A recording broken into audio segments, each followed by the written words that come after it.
In the past, just hearing the name John D., he wasn't just the world's first billionaire. He was one of the richest people to ever live. His company, Standard Oil, became the biggest monopoly by ruthlessly crushing competitors. Controlling journey from deep poverty to immense wealth and power is rare. Rockefeller's story can be both inspiring and frightening, showing what happens when greed and ambition go unchecked. Let's go back to 1839, when a young John D. Rockefeller was born into a life of poverty. A life of poverty. In 1839, John D. Rockefeller was the firstborn in a poor farming family. His father, known as Devil Bill, instead of working on the farm, Bill indulged in various activities. He was an athlete, ventriloquist, hunter, hypnotist, and even an animal trainer. He would frequently leave town abruptly, abandoning John and his siblings for weeks or months. Upon returning, he would shower them with gifts and toys. Despite his young age, John balanced school and farm work, learning the value of discipline and hard work. He even devised ways to earn extra money, such as raising and selling turkeys. John's efforts significantly contributed to the family's finances, giving them hope for a stable life. However, when John was 10, his father was accused of assaulting a young woman, forcing the family to move in disgrace. Instead of reforming, Bill intensified his schemes, even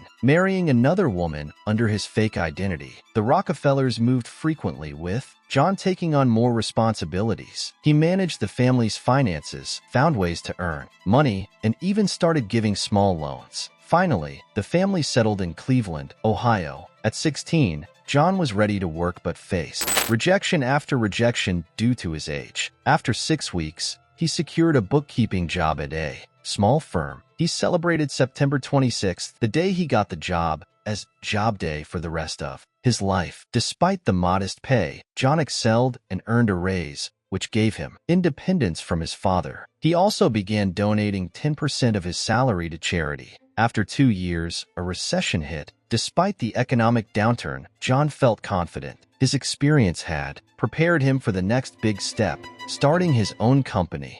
At just 18, John Rockefeller had earned a reputation as a diligent bookkeeper in Cleveland. During this time, he befriended Maurice Clark, a 28-year-old chemist who worked nearby. Maurice proposed they start a produce business together. With some savings, they established Clark and Rockefeller. The initial stages were challenging, with long hours spent seeking customers, but they took immense pride in their venture. John, though initially shy, proved to be an effective salesman. Due to his mature demeanor, he earned the nickname Mr. Rockefeller, gaining the trust of many older businessmen. Their client list quickly expanded, but they struggled with insufficient capital to scale up. To address this, they publicly claimed to be seeking $10,000 in investments, which made banks more willing to lend them $5,000. The onset of the American Civil War boosted their business significantly. An opportunity to further increase his wealth soon appeared. Before electricity, homes were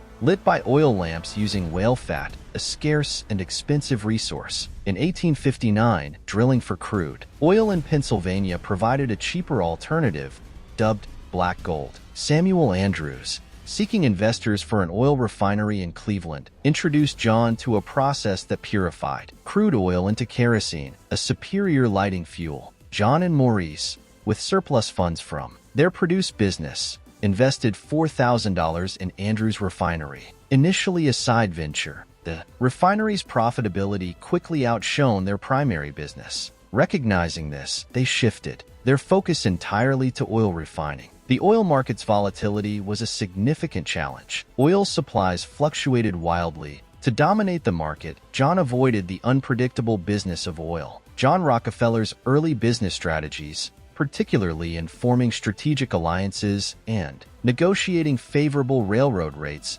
set the foundation for his future success. His ability to adapt and capitalize on market opportunities demonstrated his business acumen and foreshadowed his rise as a powerful industrialist.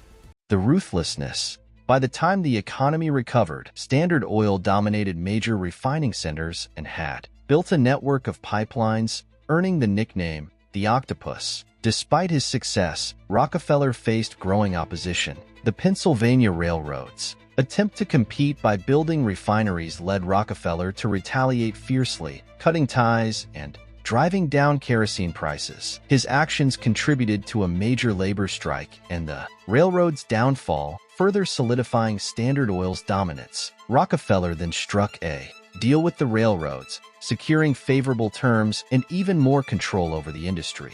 Rockefeller's rivalry with Andrew Carnegie, sparked by the death of Carnegie's mentor Tom Scott, added to his notoriety. Despite his immense wealth, Rockefeller led a modest personal life, focusing on his family, foreshadowed his rise as a powerful industrialist.